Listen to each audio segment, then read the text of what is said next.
Okay, so I think we begin today's presentation with Group 1, who would be presenting to us on the types of insurance. So Group 1, and to the professor herself, Group Leader Josephine, please, the ball is in your court. Take over the wheel.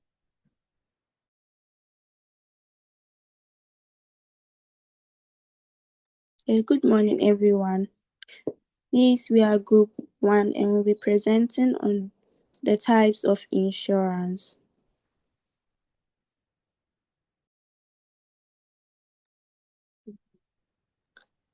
Please, next slide.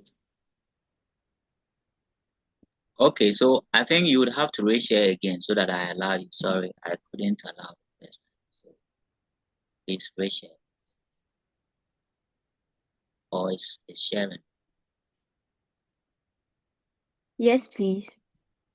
I cannot see it from my end. Yeah. Gen Z people, please help me out. Okay.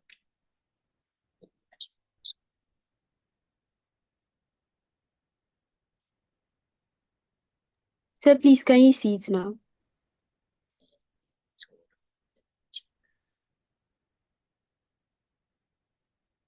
I don't know if I'm the only one, but the others, can you see your screen?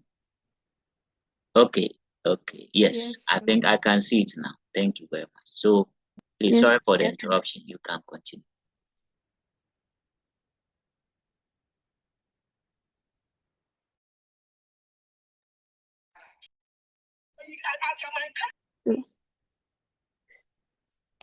So the members of Group 2 are Augustine Akoli, Bridget Obeng, Selikim, Daniela, Eugenia, Kwame, and Tina, and then myself. So we would like to begin with the presentation. So first of all, we are going to start with the introduction.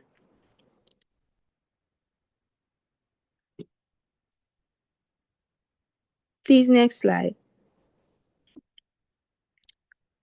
Okay, so as we all know, insurance is a financial risk management tool that provides protection to a business, firm, or an organization from potential risks or losses, usually in the form of a contract.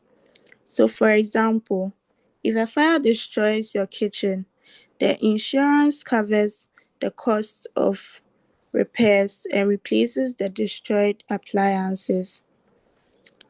If an employee is injured while working at a factory, the insurer pays for their medical expenses and lost wages.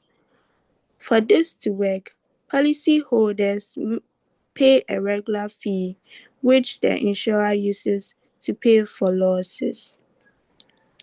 Please, I would like to hand over to Selikim to continue with the presentation. Thank you. I am Selikim and I will be taking you through the types of insurance.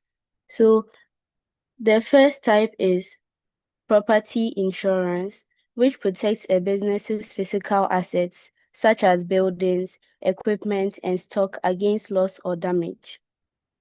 And an example is, if a shop is destroyed by fire or theft, the business can recover through compensation or replacement. Then, secondly, liability insurance, which protects businesses from legal responsibility if it causes injury to a person or damage to someone else's property. For example, if a customer is injured or property is damaged, this insurance helps cover legal and compensation costs.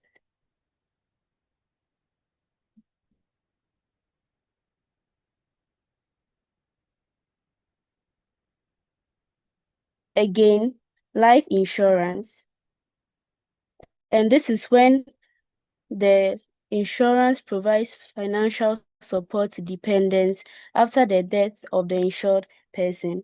This is very vital for business owners and key employees. For example, when a business owner dies, the family receives compensation to cover losses. Again, accident insurance, which provides compensation for injuries, disability, or death caused by accidents. For example, a worker injured in a factory accident will have his or her medical expenses and lost wages catered for by this insurance. We must note that life insurance covers protection after death, and accident insurance covers protection after injury or accident. Also, motor insurance, which protects businesses, vehicles from accidents, theft, or damage. This reduces repair or replacement costs and also protects company cars, trucks, or delivery vans. For example, if a company is involved in an accident, the insurance will cover the damage. Last but not least, marine insurance, which covers goods in transit by sea, air, or land. It is crucial for businesses involved in trade and logistics. It also supports import and export activities. And an example is goods damaged in transit by a storm will be catered for by this insurance. Now to our call to action. Imagine building your dream business, investing your sweat, money, and hope into it, and then one unexpected accident, fire or theft destroys everything in a moment. Without insurance, everything you've worked for could vanish. But with insurance, you are not just protecting property, you are protecting dreams, families, employees, and futures. You are ensuring that no setback can stop your vision. So today, I urge each of us here, whether as future business owners, managers, or decision makers, to take action, understand the risks, and secure what matters most. Don't wait for misfortune to strike. Protect your business, your people, and your dreams today, because your future deserves safety, stability, and strength. Summary: insurance is essential for every business to manage risks and protect assets. And different types of insurance cover various threats, and they are fire, accidents, theft, legal claims, and many more. With insurance, businesses can recover from losses, safeguard employees, and ensure continuity. Thank you. Any questions? Wow. Bravo. Please don't close it here to maintain the screens. Wow.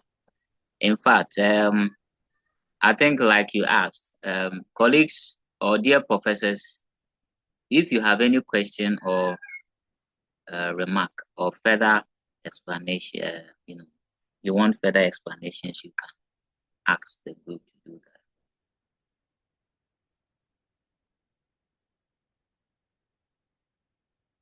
that. Okay, so I think there are 8 members and 2 of you presented. That is great. So I'm going to ask this question. Can you summarize the types you presented on? How many were they, and can you list them and then maybe briefly talk about each of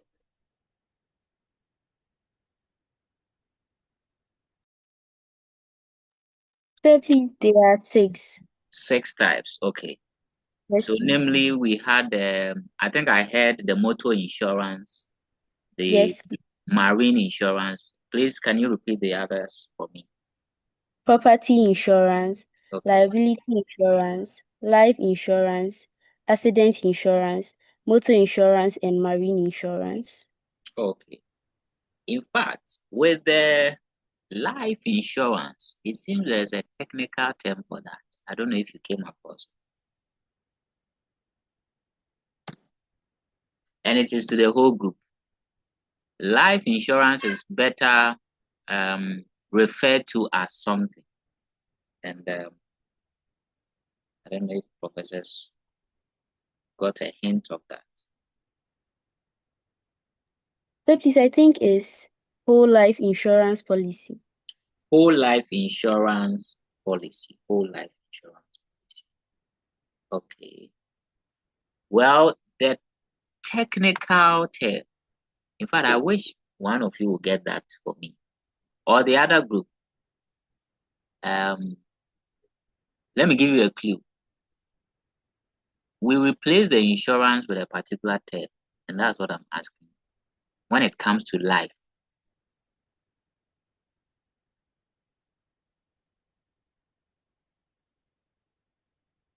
Sir, please, life assurance. exactly, life assurance. So it is better to refer to it as life assurance than life insurance. But then why? Why life assurance and why life assurance?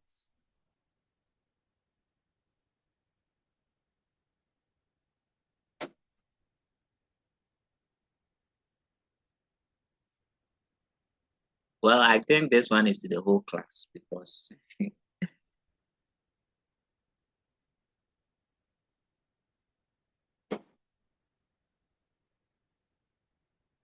so why do we use the term assurance?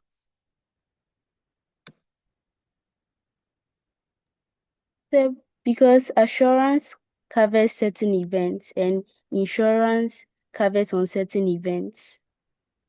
Okay. So that was a technical response, but let me get more views. I don't want to spill sometimes I don't need to spoon feed my professors so much. My professors also need to.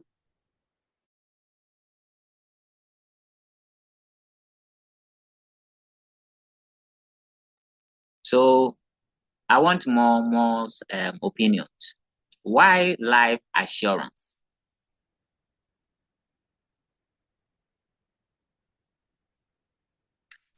Yes, Josephine again. Sir, please, because death is inevitable, so it is prone to happen.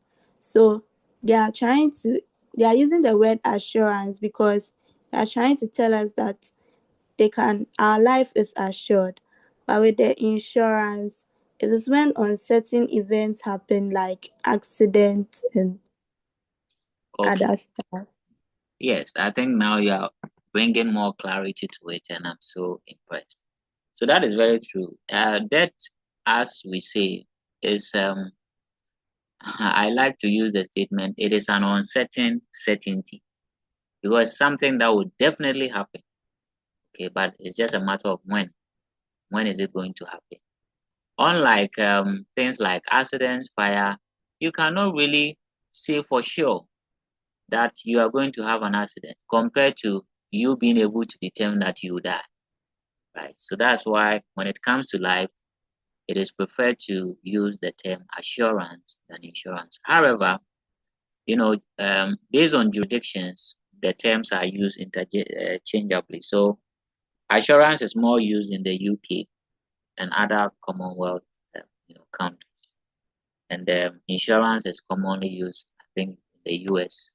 Okay, so that is a bit about it. So please, since you are a Commonwealth, we are in a Commonwealth country. Ghana is part of Commonwealth, and of course, we were colonized by the British.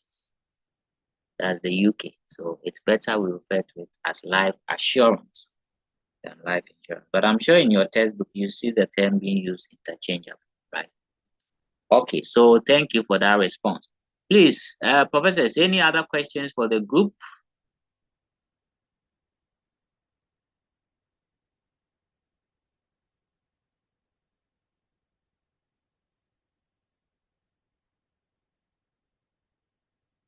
Oh, no questions, sir. So it means that I'm going to do a test on this. So out.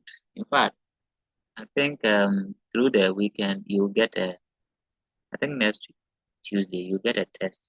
Maybe I'm looking at about 50 questions, or maybe 100 questions on this particular. So if you have any issue, ask so that we can sort it out. Okay. Now, a little about the motor insurance, right? You know we have types of motor insurance. Did you look at the types of motor insurance?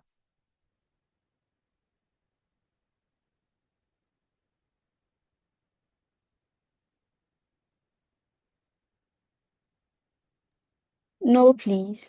Oh, okay. So I think it's important that we look at that, right? So you know what? Let me start from the beginning, and then maybe I'll be looking at it. So please, can we go to your first slide? Then we'll slide down, and then where some points are not in there, I would let you or other professors to take notes. Okay. But let me give general overall. I think I'm impressed. My only issue had to do with your font size. The body, the font size looks a bit small, even though I can see it, but you could have made it a little bigger. But your slides are very beautiful. Keep it. The pictures, the images makes it nice. And I don't know if I spoke to you about the formatting, right? If you are doing PowerPoint, the headings, as in like the introduction we see on this screen, it should be in a certain format type. We call that format type sans serif. What it means is that you look for the format that has the styles, or they don't have smooth edges. I say it is stylish in a way. So those formats should be your headings. We call it sans serif. And then as for your body, it is the right format, which is serif. The serifs are the formats with smooth edges. Okay, so your topic is serif and your body is serif, but in PowerPoint presentation, we prefer sans serif for the topics and then serif for the body. Okay. Times New Roman is an example of the serif. Then the Arial Black is also serif, and then one of the common sans serif is the Algerian. Yeah. So we are doing all this because, trust me, when you get to university, you'll be doing lots of presentation, especially when you climb up to the postgraduate level. So the earlier, and I'm impressed so far, but when you started the presentation, I was like, wow. So keep it up and take these comments in good faith, okay? So now into the core points. So introduction, great. Let's go to the next slide, types of insurance.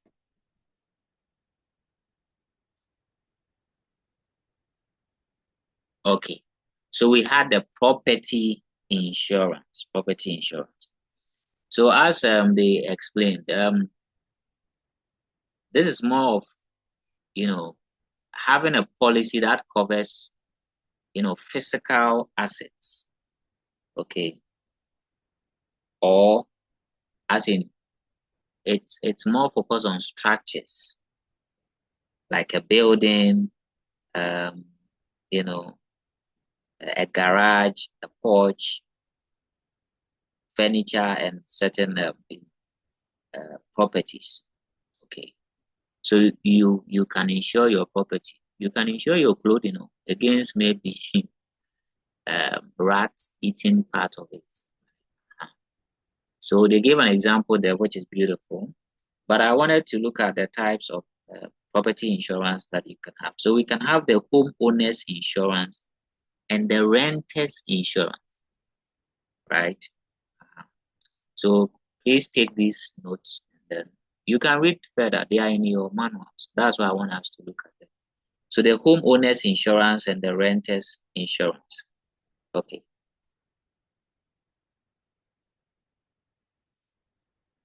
And I think the name suggests what it means. Homeowner and then renters insurance. So when you read, I'm sure you'll understand. Now let's go to the next one.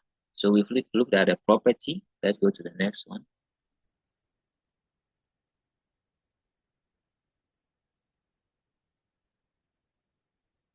That's liability insurance. Yes, liability insurance. And I think they did justice to that one.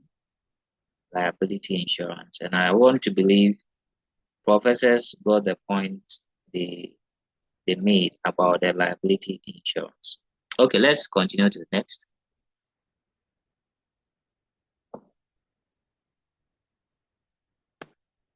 So we have the life assurance, right? And I think we have types of life assurance. Okay, we have types of life assurance.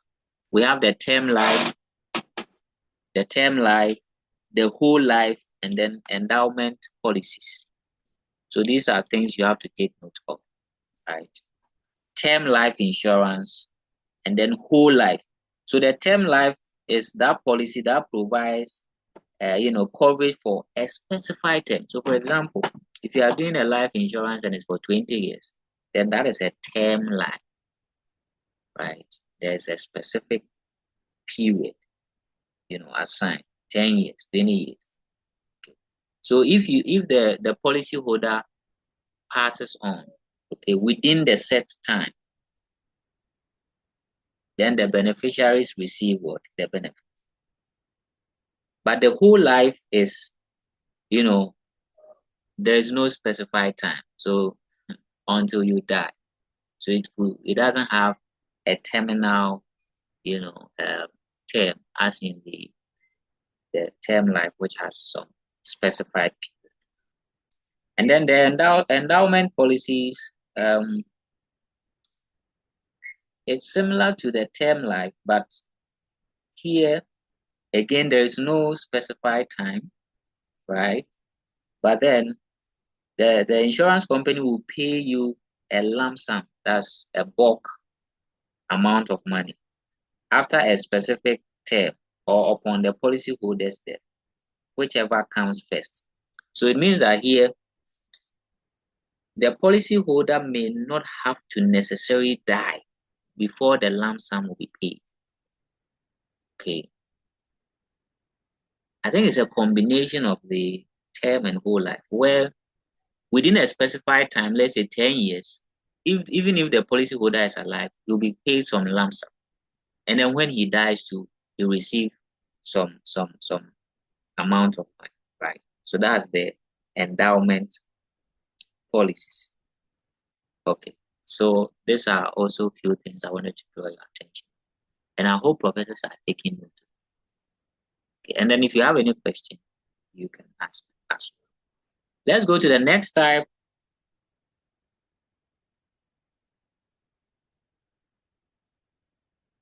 That's the accident insurance. Accident insurance.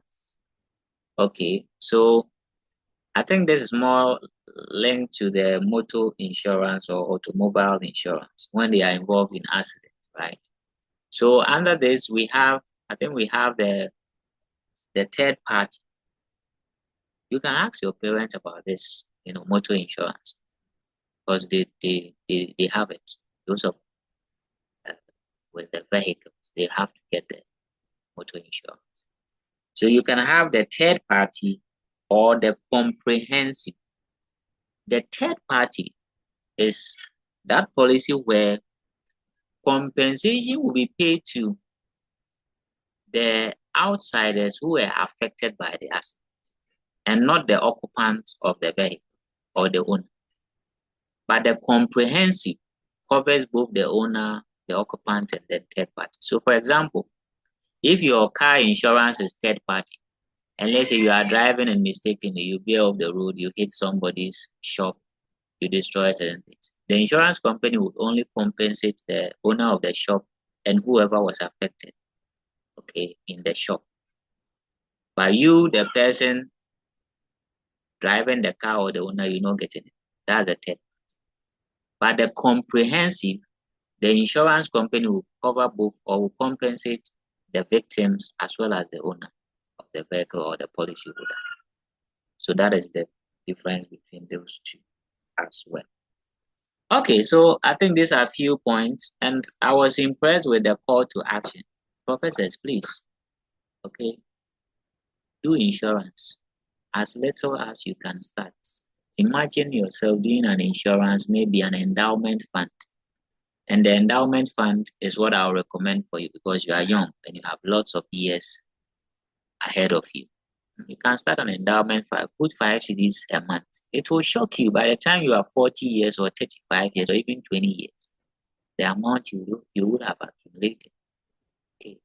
So please, today we are doing insurance, and I'm urging you can start and do something. 10 cedis. Stop buying the shutouts. Insure put it in an endowment fund and you would appreciate it in the near future. Okay.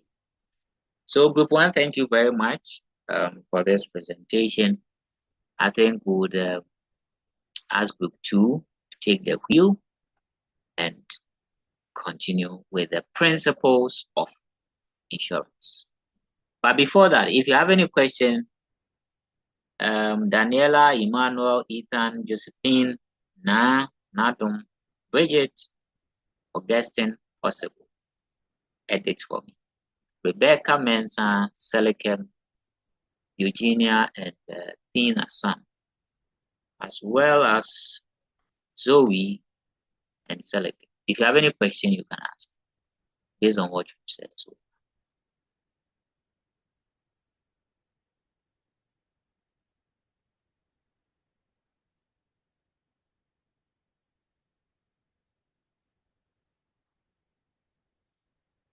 okay, since professors are very okay with the explanation. So group two, leader Professor Ethan, the ball is in your court now. Please set it rolling. So you can share your screen and I'll allow you to share.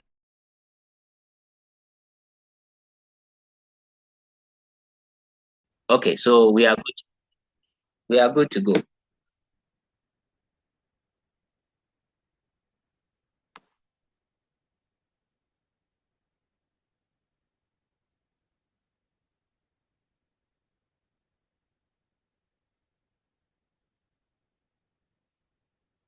Yeah, please, you can go ahead.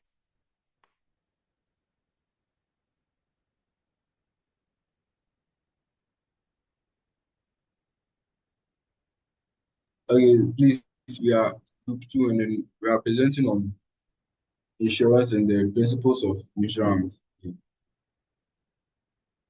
Our meeting objectives are the meaning of insurance, the types of insurance, and the principles of insurance. So over here, I'll hand it over to Zoe to take over.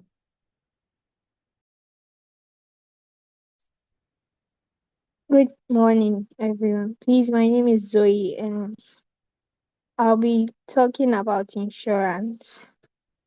So, insurance is a contract between an individual or a business with an insurance company to provide financial protection and mitigate the risk associated with it.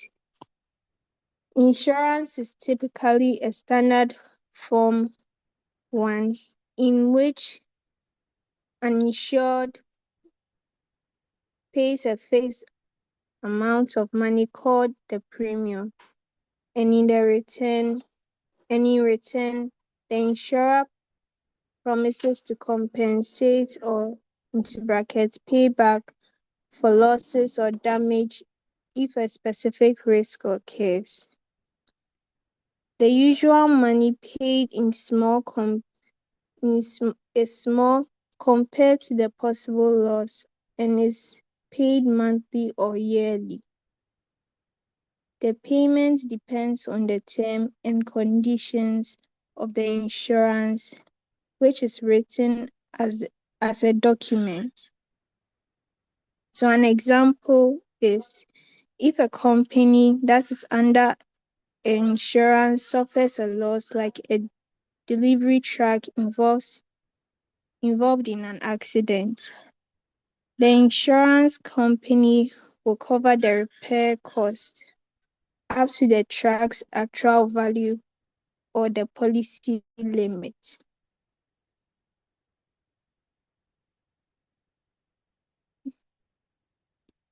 Please, I'll hand over the principles of insurance to Na. Okay, thank you, Zoe, for handing over. So please, principles of insurance, I'll take the first two principles. The first one is principle of utmost good faith. So the principle of utmost good faith is a principle that requires that each party is to come out with complete honesty and transparency. So taking that you're having an insurance contract. When you apply for the insurance, you as the insurer, you're supposed to disclose all relevant informations to the insured, and likewise, vice versa, sorry. Yes, and so this principle emphasizes on the need for sincerity and transparency from both entities. So, outside the insurance, we can talk about business partnership. The business partnership, every partner is supposed to share all their relevant information uh, with complete honesty and act with transparency. So this what the principle of utmost good faith um, is is about. Then the second principle is principle of contribution. So the principle of contribution, it's um it's when multiple parties share the cost of a loss or a liability. So it deals with how different insurance companies contribute proportionally to the cost from each multiple policy covering the same risks. So taking that, we have like two insurance policies covering your house, and something happens and your house maybe collapses or it gets damaged or something. It's not only one of the insurance policies that is supposed to cover up for it, but the two insurance policies that you have are to cover up for your house loss. And therefore they contribute proportionally to cover up the loss that you got from your house. Yes, please. So outside the insurance too, we can talk about divorce settlements.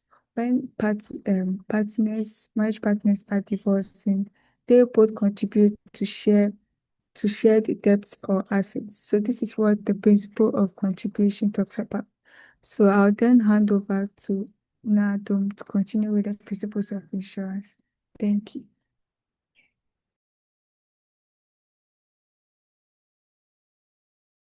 So the next principle of insurance is the principle of indemnity.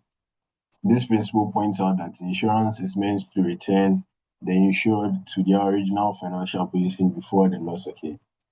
So this means that, taking the example given before, where the company loses a truck or delivery truck to an accident, the insurance company is supposed to reimburse the initial financial position of the insured. Yes. To let me come again. The insurance company is supposed to give back or return the insured to the original financial position before the accident occurred.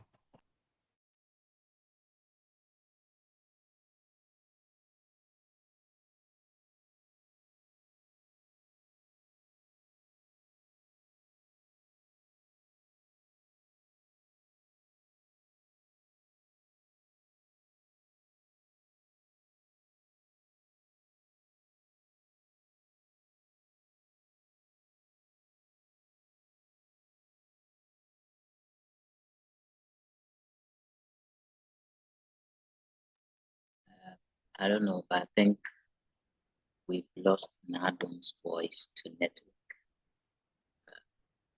Okay, he's still around, so I'm sure. So Nadum, I think you would adjust yourself and continue.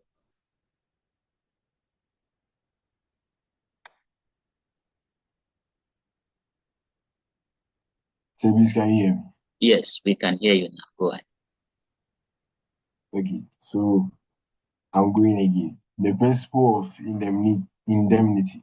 This principle points out that insurance is meant to return the insured to their original financial position before the loss occurred. So taking the example given before, where the company loses a truck to an accident, if the company is under an insurance cover, the insurance company will return the insured or the company to their original financial position or less than the original financial position. Yes, thank you.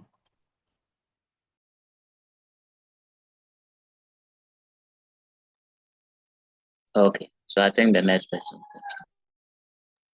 Okay, so I'll be doing the principle of insurable interest. This principle of insurable interest requires that the insured has a financial interest in the subject of the insurance to make the contract valid.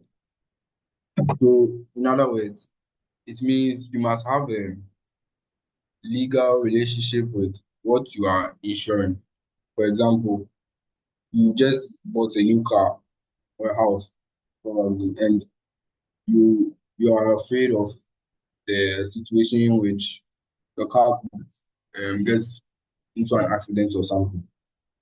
So, as long as you bought the car or it's yours, you can insure it because it's something that when it gets spoiled, you suffer from it.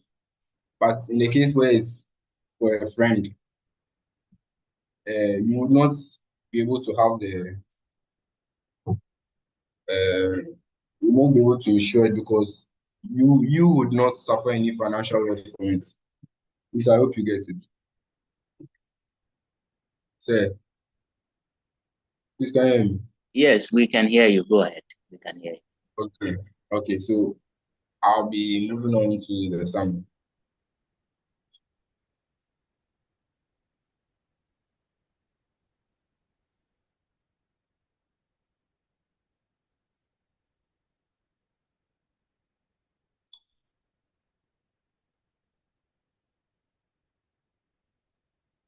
Please, Rebecca, you can do the summary for us.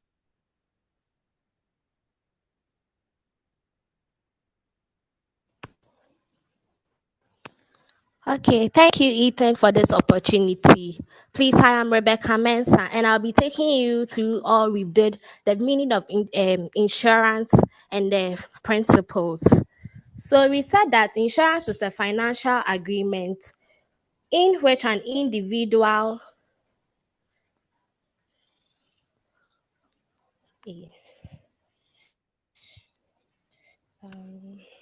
Oh, Prof, you are good. So don't worry. Continue for us. You are very okay.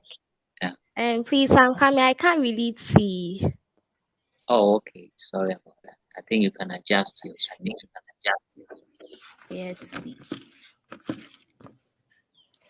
Please, we said that insurance is a financial agreement in which an individual or a business pays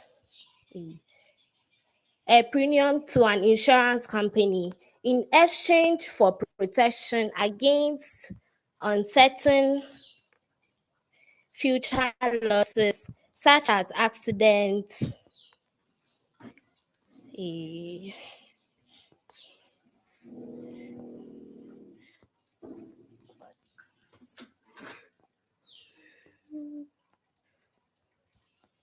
Well, don't worry about that. You can give us your own summary without looking at the slide because then we even appreciate it better.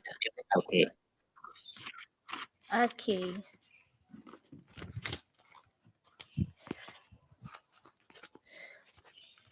So we said that insurance is a legal agreement between a person, known as the policyholder, and an insurance company, where the policyholder pays a premium to the insurance company, and in return, the insurance company provides financial protection to the policyholder in case of unfortunate event during the policy term. The insurance protection can be brought to cover various aspects of life. And then an insurance premium is the amount of money that an individual is required to pay to an insurance company monthly, quarterly, or annually to keep an insurance policy active.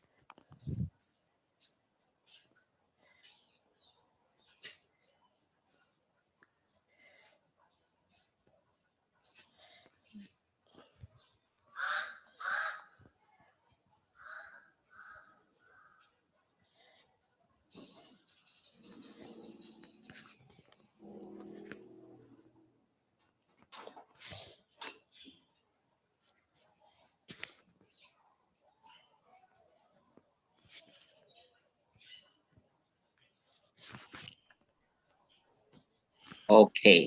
I think thank you very much, Pops. I think this will be the last slide, right? Yes, please. Okay. So that was awesome from Prof. Rebecca. Thank you very much. In fact, I'm really enthused about the the vigor and the vim in the voice. Keep it up, okay?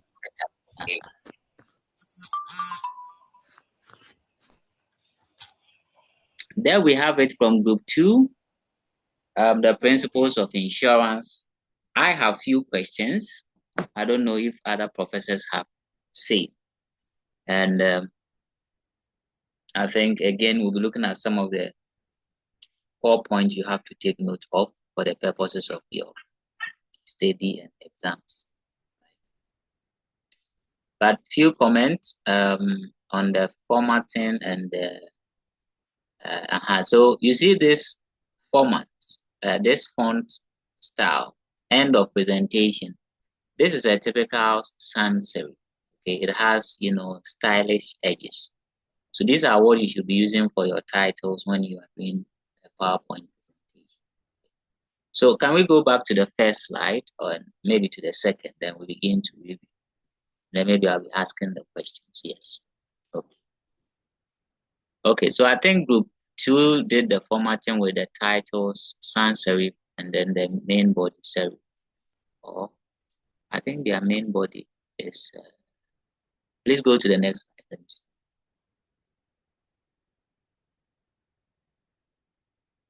Okay. So you see, their main body also has the stylish. Look at this Y has some stylish edges. Anyway, but I think it's great. The white on a blue background is good. My issue had to do with the black on the blue background. At some point, it feels like you cannot see the black. I don't know if other professors experience it. So, but I think generally the two groups, you're formatting, if I'm to grade you, I'll grade you like say 80, and that's good. Right. Okay, so now to the core point. So thank you very much again. You have reinforced the point about insurance being an agreement, a contract, a binding legal agreement between two parties. What I want you to remember is one party is called the insured and the other is the insurer. The insured is also the policy holder. Okay, so it's the person who is trying to shift the burden or the risk to the insurance company. So the insurance company then becomes the insurer. And I also love the fact that you hinted about the payment of premium. And I think you defined premium as a fixed amount of money paid by the insured to the insurer. Just that in recent times, some of the premiums are adjusted regularly, so making it fixed nature a bit problematic. But technically, a premium is a fixed or a regular fixed amount paid. And then I think they took us through the principles of. Please, can we go to that slide? The principles. I think I saw insurable interest. I saw contribution. I saw utmost good faith. I saw indemnity, but I didn't see proximate cause. Proximate cause, and I think we need to note it is one of the principles of insurance. So the principle of proximate cause, and then the principle of subrogation. Please, professors, write these, and I think you'll find them in your manuals too. So proximate cause and then subrogation. I think I'll explain that to all of us first. So those are the two I didn't see. Right? Okay, but profs, okay, Zoe wants to explain that, but why didn't you add it to your presentation anyway? Was it an error? Exactly, they were already done. Oh, okay. So it was an error. Okay. Well, but go ahead, please explain to us. Proximate cause and subrogation. So, okay. So for the proximate cause, it talks about where the insurer only pays for a loss if the loss was caused by a risk instead listed in the policy. Okay. So, for example, like if a fire causes an explosion, the insurer can cover for the properties lost in the explosion. But if the explosion is caused by a fire, the insurer is unable to cover the loss. Okay, so just to add to Prof. Zoe before she goes ahead with the subrogation, the proximate causes, for example, you insure your car against theft. That if your car is stolen, the insurance company should compensate you. And then it happens that the car catches fire. So in the contracts, it was for theft, not fire outbreak. Or so if fire burns your car and you go there, they will not mind because you insured against theft, not fire. So it says that you would only be compensated when the risk was one that was insured, or what caused the risk was what you actually insured. So if you insure your car against an accident and then somebody steals the car, stealing is not an accident, so you will not get a compensation. So that's the proximate cause. Thank you. Subrogation, please go ahead. So for this principle, it's where the insurer pays for your loss and then after goes to sue whoever causes the loss. Okay. Then if you are the cause of the loss, you can not be sued unless you broke the policy terms. And then this one, when you break the policy terms, the insurer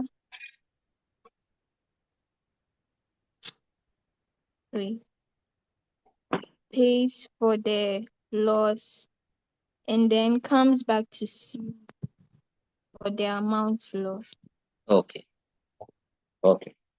So again, let me add a little to subrogation. So subrogation principle says that after you have been compensated, you have no business or you have no interest in any residue of that property. So if I insured my car against accident and then the car got into an accident, maybe a head-on collision and the bonnet, flew apart, the tires are all gone and everything. If I'm compensated by the insurance company, remember the car may have some residue, which I can go and probably get these scrap dealers to come and buy. So the point is, if you have been compensated, you have no business with the residue or the scrap. The insurance company can sell the scrap to, maybe to cushion how much compensation they paid you, and you have no business with it. So immediately you are paid your compensation, you don't go and say, oh, okay, but I can also go and sell the maybe the car boot, the doors were okay. No, everything now belongs to who? The insurance company. So that's subrogation. When the policyholder or the insured has been fully compensated, he or she has no claim or no interest in any residue. Now, in the event where the loss was caused by a third party, Okay, so for example, I'm driving and then somebody, made an error, hit my car. So the insurance company will compensate me, but then they can also deal with the person who caused the loss to claim, any monies or any financial benefits from that person. And I'll have no business with that. So that's the principle of subrogation. And I think this principle is so because of the, the whole concept that insurance is not a profitable venture. So if you go into insurance with a mindset of making profit, so for example, the company, let's say your car was involved in an accident, the company has compensated you fully. And then you say, oh, let me also go and sell the scraps and get something. So no, you are not to be profited. You are not supposed to profit from it. Okay. That's why the principle of indemnity says that the insurance company or the insurer would only get you back to your position, your financial position before the loss. It is not to make you profitable. So that is why, again, the principle of contribution, when you insure the same asset or the same risk with different companies. So like at the end of the period, you want to take, let's say, 5,000 from Glyco, 5,000 from SIC, then you say, hey, I've made profit. No, they'll come together, contribute to pay you the compensation. You might think it's not fair, but well, that is the principle. That is why you don't have to be insuring the same asset or the same risk with different companies with the intention of, getting. But it's unfortunate. In Ghana, our system is a bit relaxed, so people have their way. So they can insure their loved ones' life with several companies. When the person dies, they go to this company, they claim, they go here, claim, they go here. Okay. So thank you very much, groups. I think you have done a good job. I'm very, very much impressed with the work that you have done. But I will always encourage you to, add a little the next time to do better. Okay, so I have a few questions. Or if you have a question yourself, you can also ask. But my question is, let's look at the insurable interest. So they say before you can insure an asset, you should have a financial interest. Okay. So I'm asking, can a wife insure the vehicle of her husband? Mm-hmm.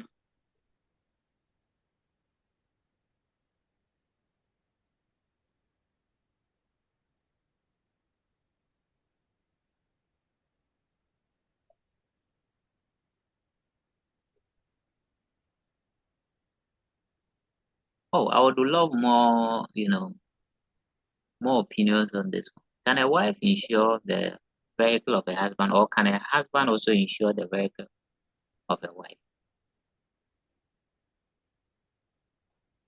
Augustine, I'll call it. You haven't spoken today. What do you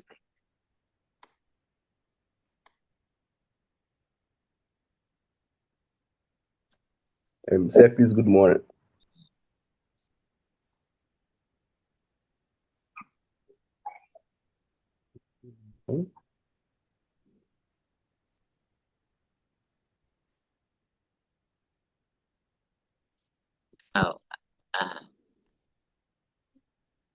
Oh, Sir, please, good morning. Yes, morning. Go ahead. Sir, please, I think so, yes. So what are your reasons for that? Maybe the husband has a car. Maybe the wife is afraid that maybe the car can get stolen, or catch fire, so she can surprise him by doing an insurance for him. Okay, let me surprise you to say that this your reason will not win a court case, because it's based on emotions rather than principle. Anyway, thank you for sharing your opinion. So to So, Augustine, yes, Ethan, you can go ahead. I also think yes, they can, because spouses usually have their assets together. So if one loses it, I'm pretty sure they'll both be at a financial risk or loss. Okay, So yes, I think she could. okay. So thank you. Ethan has brought in the issue of owning the asset jointly. So like the wife is a co-owner. If the wife is a co-owner of the asset, then that one, she has an insurable interest. But what if the asset is not co-owned by the wife? So the car is fully registered in the name of only the husband. Can the wife still insure? And if yes, why? What will be the basis? If no, why? I think let me get a lady since we are talking about wives. Prof. Eugenia.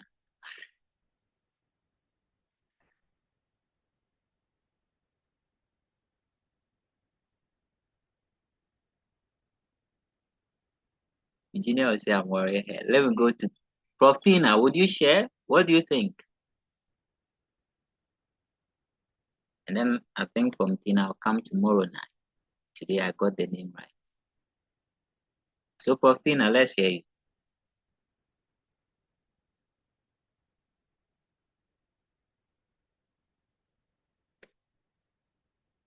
I think Tina doesn't want to speak because she's not a wife yet, right? Let me go tomorrow night. Tomorrow night, what do you think? Yeah, I'm not a wife. Very true, but okay, then let me change it. What if you are a husband and then your wife owns a car, solely owns the car? Can you insure it? Don't tell me you are not a husband yet.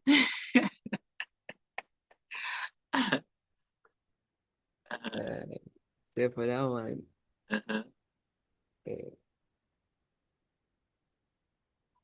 Okay, so let me spare you people with these technicalities. So, but I'm sure you grow to appreciate it.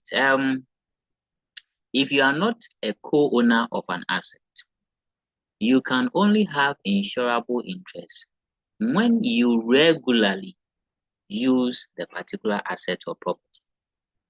So even though the wife or the husband may not be the owner of the car or the co-owner of the car, because he or she drives it every day regularly, we see him or her driving, it gives that valid state of having insurable interest. So sometimes you don't need to necessarily be the full owner or the true owner of an asset, but by virtue of your regular usage of the asset or property, you have insurable interest. Okay.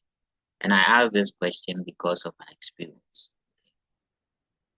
Yes, Augustine. Sir, please, I have a question. Yeah, go ahead. Sir, please, what if, for example, the husband buys the car for the wife and registers the car in the name of the wife? Can you insure it?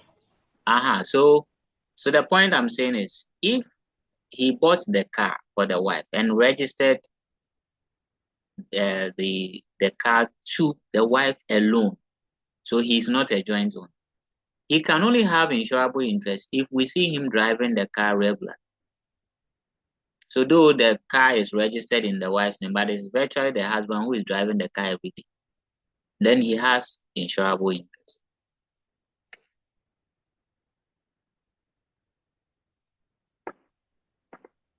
So where you are not a co-owner and you don't also use the asset regularly, then that one you don't have any insurable interest.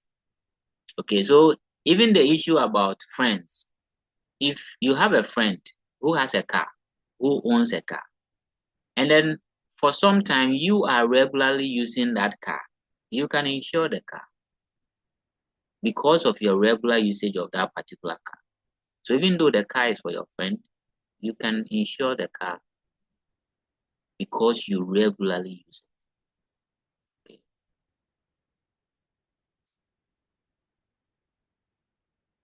Any further questions?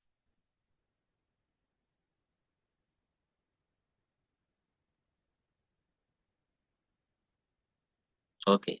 Interestingly, okay, now has a question. Now let's hear you.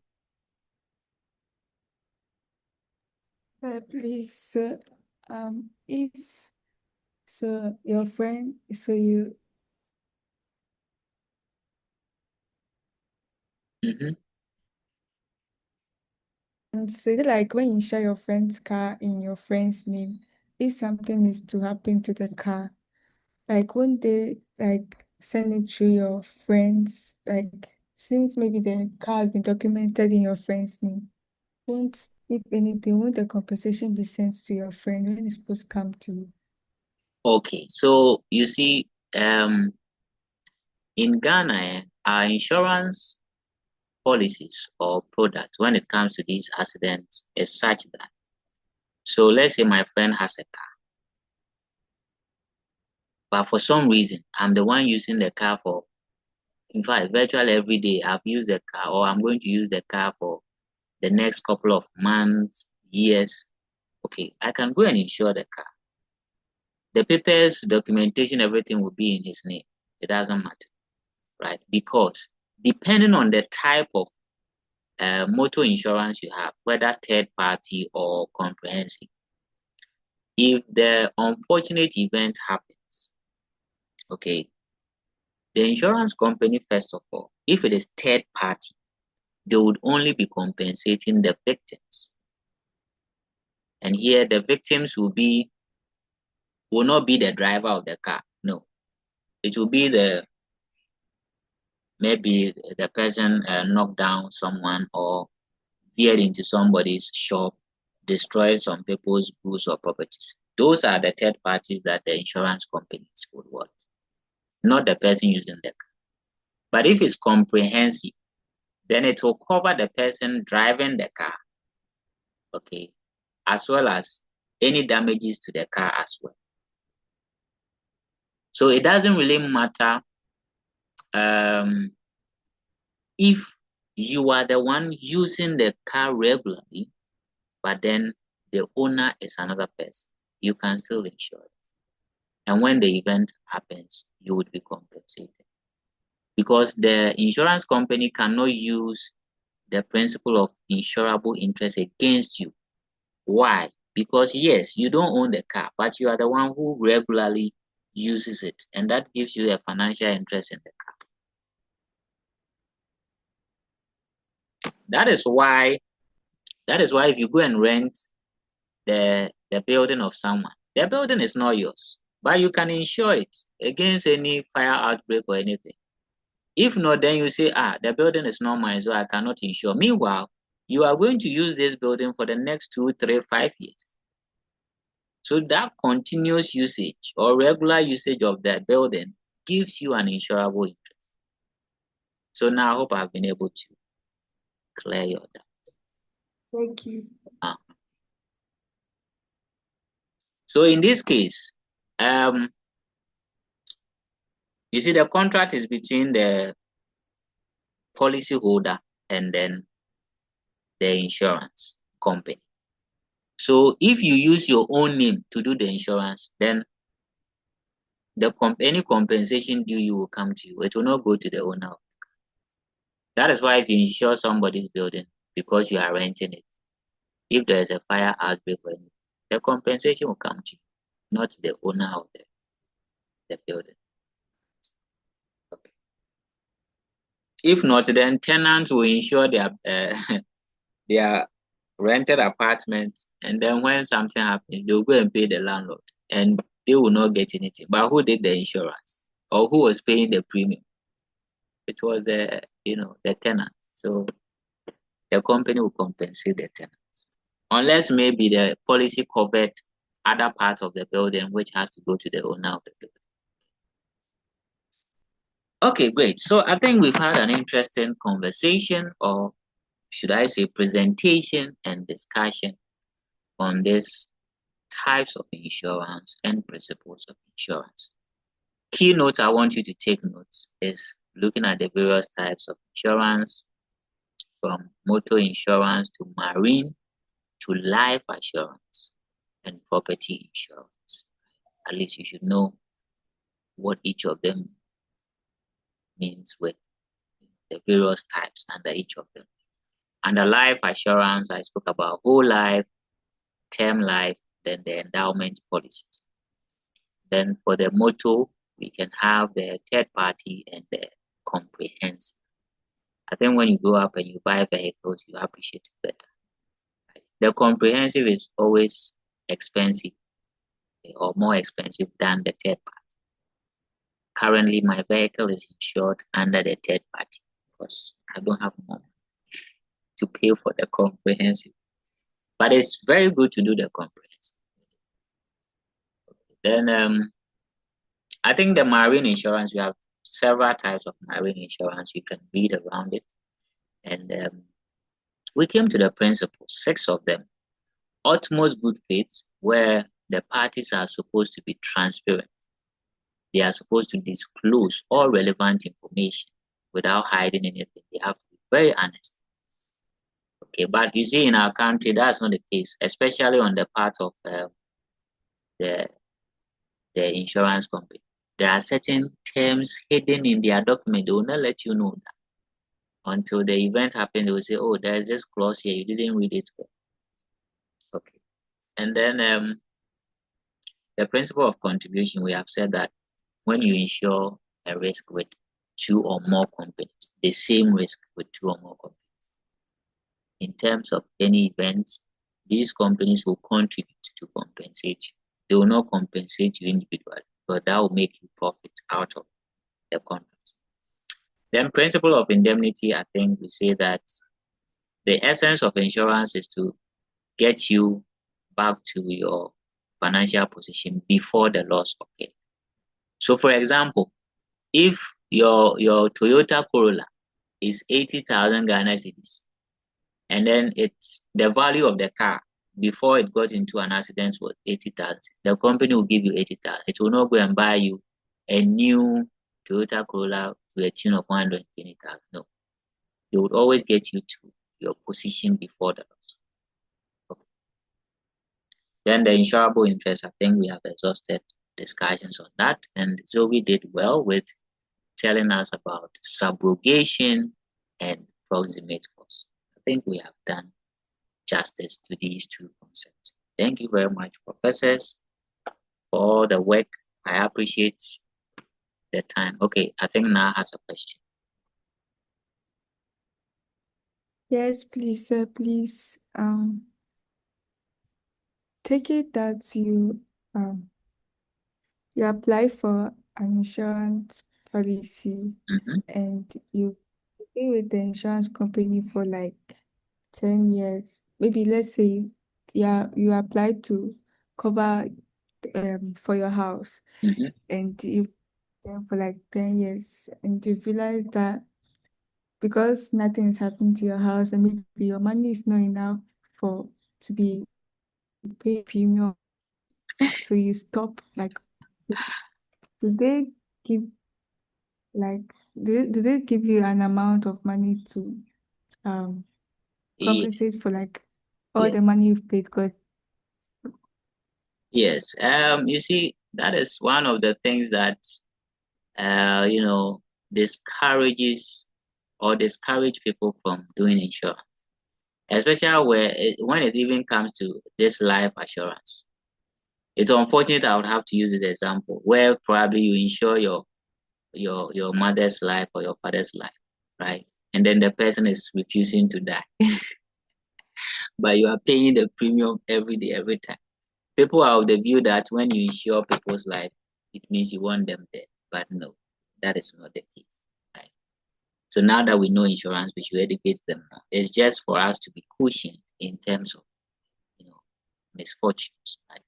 So the point you make, some of the policies have those clauses that in the event that you contribute for, say, 10 years, 20 years, you can go and claim some of your premiums as credits. Now, some of them even have the option of you getting part of that money as a loan with a little interest. But some of them too, you may pay until you are tired and maybe you cancel it. And sometimes, ironically, immediately you cancel the contract, the event happens, and you may have wasted all the years of premium you paid. So yeah, so when you are going for contracts, insurance contracts, check the clauses in there. Okay. So, because imagine your parents are very young, 40s, and then you go and insure them. Your parents, they will die 90 years. So you'll be paying premium for 50, 60 plus years, right? But there are some of the policies, they say maybe after 10 years, if nothing has happened, you can come and cash back some of your premium. So we have options like that. But there are also some insurance contracts, you don't have that opportunity. So you pay, if the event doesn't happen, you continue to pay unless you decide to cancel. And you can terminate the contract anytime, just that you suffer some losses as well. So now that is two. But like I hinted you, please try and do at least one insurance for yourself. Okay, you can, but go for the endowment funds. That has the option of you getting some of the monies maybe after 10 years, 20 years, or 5 years.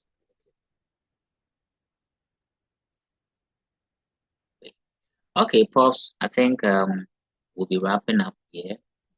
Like I hinted, I think I'll do a test on this to see if you really followed the presentation and the discussions. I think that is fair, right?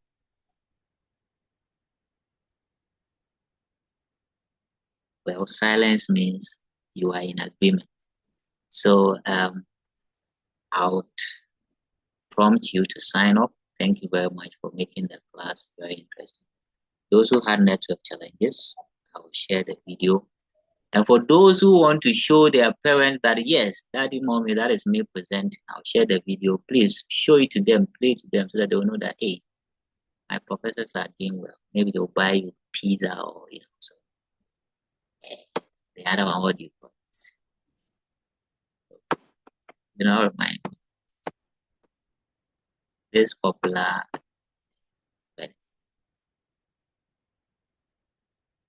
the MasterChef. No, not MasterChef. This chicken thighs and fries. Oh my God.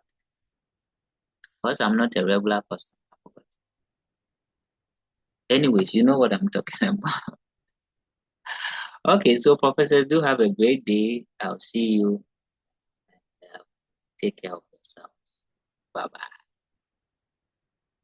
Bye, sir. Bye. The gentleman say bye-bye. Now don't. Bye-bye. Moroni. Yes, sir. Moroni says I'm not a wife. Okay, bye. Bye.